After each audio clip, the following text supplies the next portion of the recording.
नमस्कार। क्या कभी ऐसा महसूस हुआ है कि वजन कम करने के लिए पूरी मेहनत से डाइटिंग कर रहे हैं, लेकिन वजन घटने के बजाय उल्टा बढ़ता जा रहा है? ये बहुत ही अजीब और सच कहूं तो काफी निराशाजनक हो सकता है। तो चलिए आज हम इसी पहेली को सुलझाते हैं। देखिए, यह एक बहुत ही आम समस्या है जिसका सामना कई लोग करते हैं। लगता है कि सब कुछ सही कर रहे हैं, लेकिन नतीजे उम्मीद से बिल्कुल अलग आते हैं। तो क्या ये हमारी ही कोई गलती है या इसके पीछे कोई विज्ञान छिपा है? आइए इस रहस्य से पर्दा उठाते हैं। इस पूरी उलझन को समझने के लिए ये जानना बहुत जरूरी है कि हमारा शरीर आखिर काम कैसे करता है, और इसके लिए एक एक्सपर्ट की राय से बेहतर और क्या हो सकता है ना? तो general physician doctor Mriganka Bohra के मुताबिक ये इच्छा शक्ति की कमी का मामला नहीं, बल्कि शरीर के विज्ञान का है। जब हम अचानक बहुत कम कैलोरी लेना शुरू कर देते हैं, तो हमारे शरीर को लगता है कि अरे बाहर खाने की कमी हो गई है, और वो एक तरह के सर्वाइवल मोड में चला जाता है। इसका सीधा मतलब है कि वो ऊर्जा बचाने के लिए अपनी कैलोरी जलाने की रफ्तार यानी मेटाबॉलिज्म को धीमा कर देता है। अब जरा इस स्लाइड को देखिए। यहाँ मेटाबॉलिज्म का फर्क एकदम साफ साफ दिख रहा है। बाईं तरफ एक तेज मेटाबॉलिज्म है जो ज्यादा कैलोरी जलाता है, जिससे वजन घटाना आसान हो जाता है। लेकिन जब डाइटिंग की वजह से मेटाबॉलिज्म धीमा हो जाता है, जैसा कि दाईं ओर दिखाया गया है, तो शरीर कम कैलोरी जलाता है और बची हुई ऊर्जा को भविष्य के लिए फैट के रूप में जमा करने लगता है। तो अब जब हम इसके पीछे का साइंस समझ गए हैं, तो आइए उन आम गलतियों पर नजर डालते हैं जो लोग अनजाने में कर बैठते हैं और जो उनकी वजन घटाने की सारी कोशिशों पर पानी फेर देती हैं।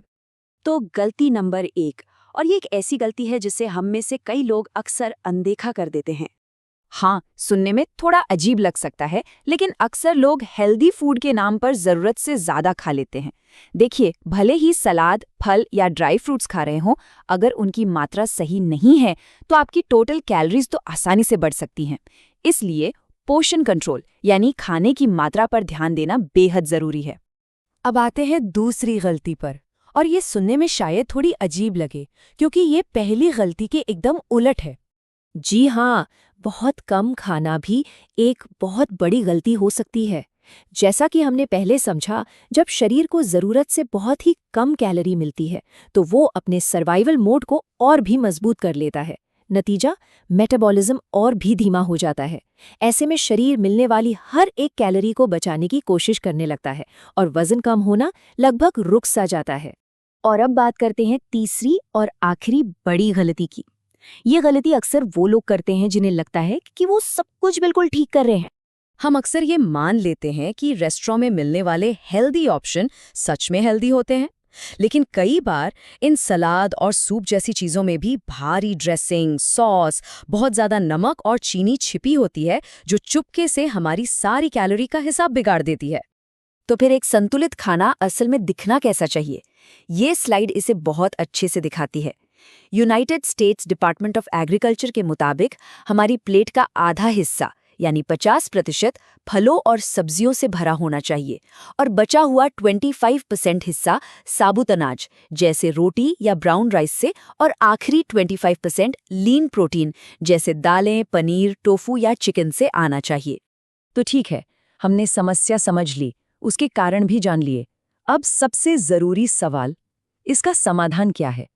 अच्छी खबर ये है कि वजन को सही तरीके से मैनेज करने के लिए कुछ बहुत असरदार और टिकाऊ तरीके मौजूद हैं। तो सारी बात का निचोड़ ये है कि वजन कम करना सिर्फ कम खाने के बारे में नहीं है, बल्कि सही और संतुलित खाने के बारे में है।